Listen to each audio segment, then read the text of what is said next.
Tenemos que señalar dos procesos importantes que ocurren durante la meiosis, sobre los que vamos a trabajar en una clase particular a medida que avancemos en el curso.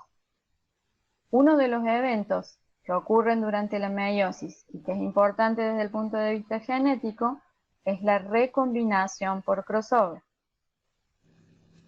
¿Qué hace este proceso de crossover?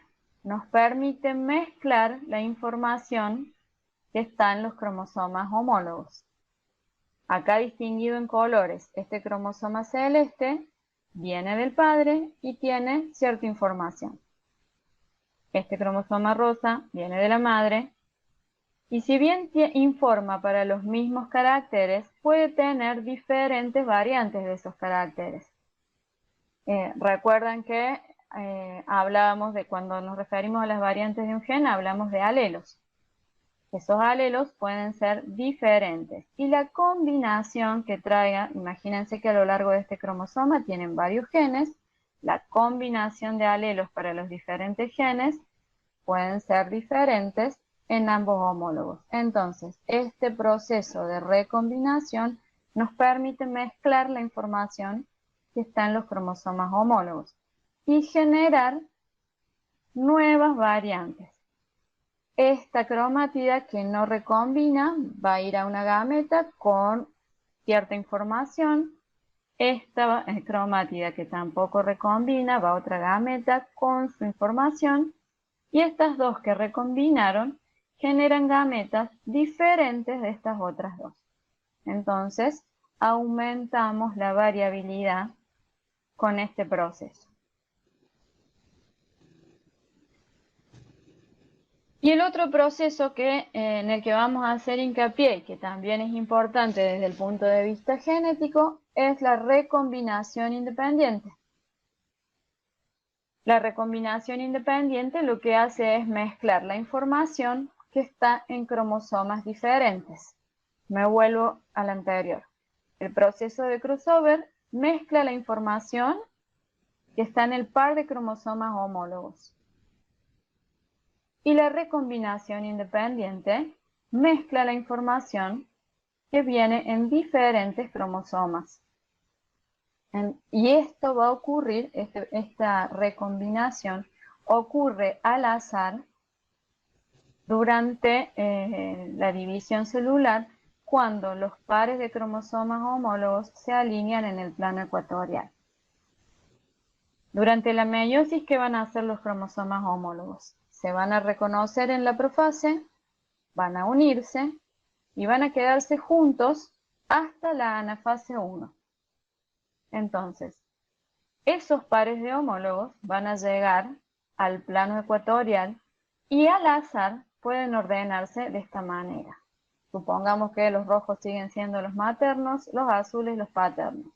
Yo puedo tener este ordenamiento, este par de homólogos ordenado así y este par de homólogos ordenado así. Cuando estos cromosomas se separen y migren hacia los polos, voy a tener una célula, toda con la información como venía en el padre y con la información tal cual estaba en la madre. Y eso me va a generar dos clases de gametas. En otra meiosis, por azar, estos mismos cromosomas pueden llegar al plano ecuatorial de esta manera, mezclados, azules y rojos. Entonces, cuando estos cromosomas se separen en la anafase 1, van a dar origen a células con la información mezclada. Y en este caso, tenemos los dos alelos recesivos, que uno venía del padre y otro venía de la madre, y en la otra célula los dos dominantes. Al final de estas divisiones vamos a tener otras dos clases de gametas diferentes de las anteriores. Entonces, la recombinación independiente lo que hace es mezclar la información que está en cromosomas diferentes. Y este proceso también lo que hace es aumentar la variabilidad genética entre los individuos. Estos son los dos procesos en los que vamos a hacer más hincapié y les vamos a dedicar una clase completa a cada uno. Para resumir entonces, la importancia de la división celular y las consecuencias genéticas de esa división. La mitosis, por un lado, garantiza que cada célula somática va a recibir una copia de cada cromosoma y va a mantener estable el número cromosómico dentro del individuo. Cada célula del individuo va a tener exactamente la misma cantidad de cromosomas. Desde el punto de vista genético, la meiosis no reviste mayor importancia que la del crecimiento del individuo. No hay acá procesos de recombinación ni nada de eso. La meiosis garantiza que cada célula gamética reciba un juego de cromosomas y eso significa que luego, en la fecundación, el nuevo individuo va a reconstituir el número cromosómico de la especie. Las dos divisiones lo que hacen es garantizar que el número cromosómico se mantenga constante. Mañana van a retomar con Betty todo lo referido a números cromosómicos, forma de los cromosomas, cariotipos y demás características que hacen a los cromosomas. Hoy lo vamos a dejar hasta acá. Nos quedamos en la estructura del ADN y las divisiones celulares, haciendo hincapié en la que para nosotros tiene mayor relevancia, que es la meiosis. Hasta acá llegamos con el repaso de ADN, cromatina y ciclo celular. ¿Alguna duda? ¿Alguna pregunta? Acá fueron preguntando, pero las fui contestando a medida que iban preguntando. No sé si alguien más tiene alguna pregunta. Las pude ir contestando por el chat. Ok. Si alguien tiene alguna pregunta ahora para decir oral, puede hacerlo. Al final de cada presentación vamos a ver si pueden contestar. Podemos contestar las preguntas que nos hacen. A ver, voy a dejar de compartir un ratitito para ver.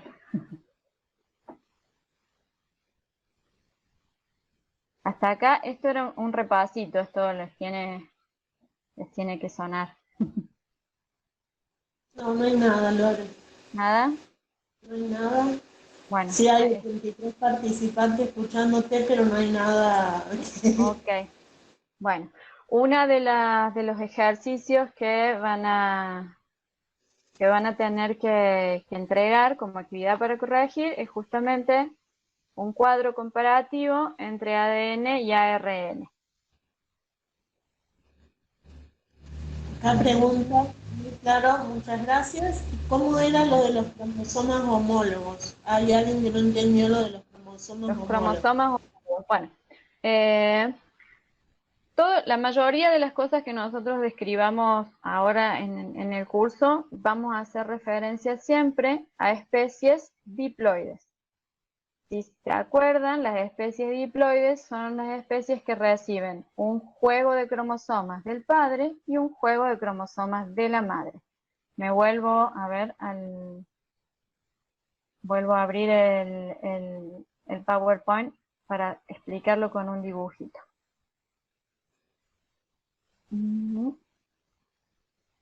Ahí comparto de nuevo, minutín.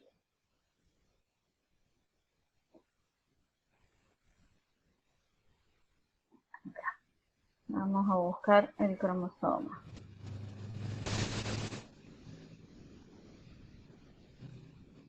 Me voy en este que se ve más claro. ¿Se ve? ¿Sí? Se ve. Bueno. Entonces, una especie diploide dijimos que tiene un juego de cromosomas heredado de la madre y uno heredado del padre. Al final va a tener 2 cromosomas de cada uno. Estos cromosomas son cromosomas homólogos. Los cromosomas homólogos tienen exactamente la misma información. Si en este cromosoma está el gen que determina la altura de la planta, en el homólogo, en el mismo lugar, va a estar el gen que determina la altura de la planta. Lo que puede variar es el alelo. Este gen, que en este lugar tiene que determina la altura de la planta puede ser el alelo que determina que la planta sea alta, mientras que este puede ser el que determina que la planta sea baja. Los cromosomas homólogos entonces son los cromosomas que llevan los mismos genes. No sé si fue claro, ¿se entendió? Si acá dice, por ejemplo, la grande y la chica. Claro, es Exactamente. A grande y a chica son alelos de un mismo gen y cada uno ocupa el mismo lugar, pero en cromosomas homólogos. A grande va a estar en un cromosoma y a chico va a estar en el homólogo, en la misma posición del cromosoma homólogo. como así también podrían tener los dos al grande. También pueden tener los dos a grande o pueden tener los dos a chica. No lo puse acá porque no quería pisar lo de morfología cromosómica, pero también lo vamos a volver a repasar cuando empecemos a ver las leyes de Mendel. Vamos a recuperar, vamos a hacer un repasito por toda la morfología cromosómica y toda la terminología de que gen, alelo, cromosomas homólogos y demás. Solo que bueno, hoy no lo puse para no pisar con la clase de mañana. Bueno, eso sería en cuanto al cromosomas homólogos. O sea, son los cromosomas que tienen la misma información, solo que uno viene de un padre y el otro viene del otro padre. Siempre haciendo referencia a especies que tienen reproducción sexual y dos juegos de cromosomas. Ahora nos quedamos en lo simple. Acá está, te entendieron perfecto.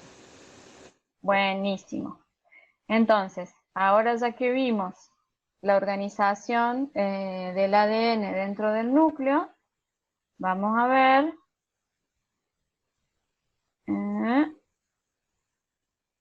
la estructura de los genes. ¿Se ve? Sí, Vos decime, Betty. sí, sí, se ve bien. Ok. Voy a tratar de que me salga. Estructura génica. Nuevamente, nos paramos en el programa de la asignatura. Seguimos dentro de la unidad 1, caracterización del material hereditario. Y vamos a hablar de los genes, analizando su estructura y su función. ¿Cómo son los genes de acuerdo al producto para el que transcriben? Otra vez, para recordar las características del material hereditario, cuando hablamos de los genes, estamos pensando en qué rol juegan a lo largo de este proceso de transcripción y traducción.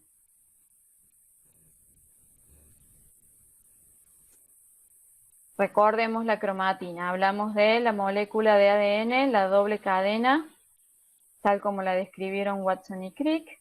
Y llegamos a la estructura de la cromatina, la secuencia de nucleosomas, hasta el final que vemos el cromosoma condensado. Para que el gen se exprese, necesitamos que la cromatina esté relativamente desenrollada.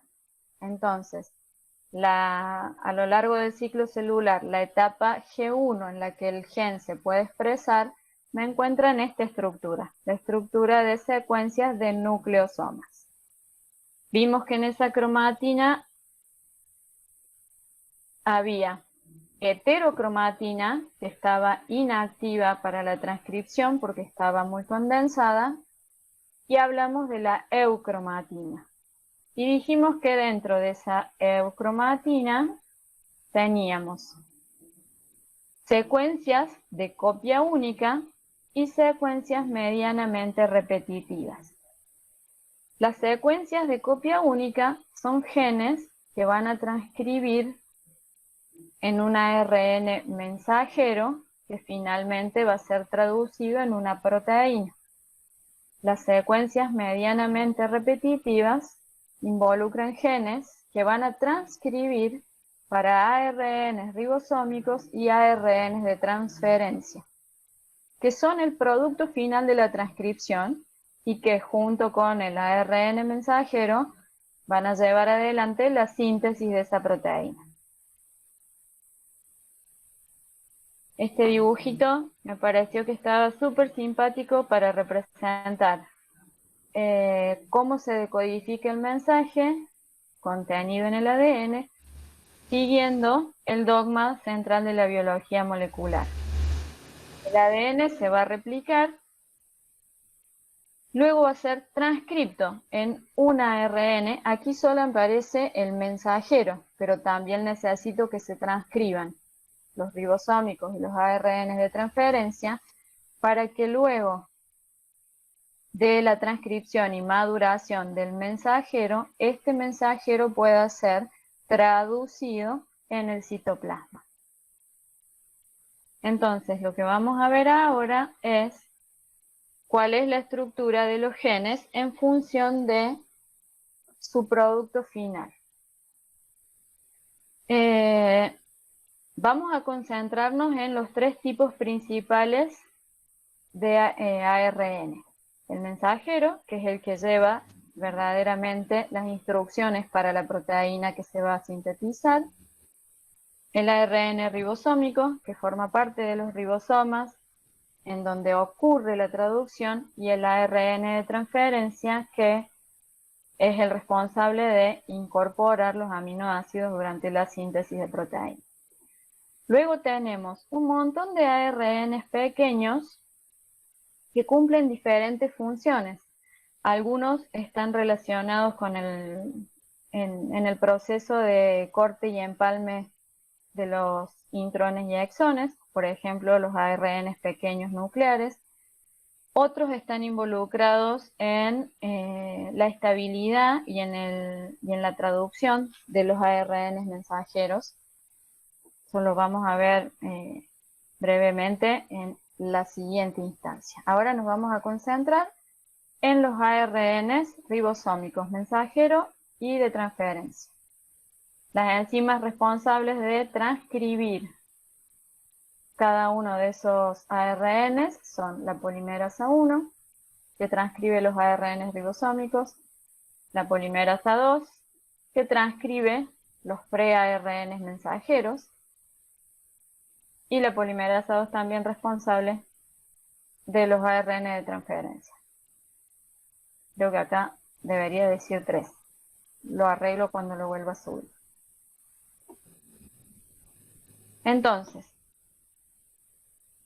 las secuencias de copia única son genes que codifican para proteínas. Esos genes van a ser transcritos en un ARN mensajero. La estructura de esos genes involucra una secuencia promotora, que es una secuencia de bases reconocida por la polimerasa para dar inicio a la transcripción, y va a tener alternados secuencias de intrones y exones. Los intrones son secuencias no codificantes, los exones son las secuencias codificantes. Y tiene también una región terminadora que marca el fin de esa transcripción. El producto final de estas secuencias de copia única es una proteína, una enzima o una cadena polipeptídica si esa proteína es dimérica o tetramérica.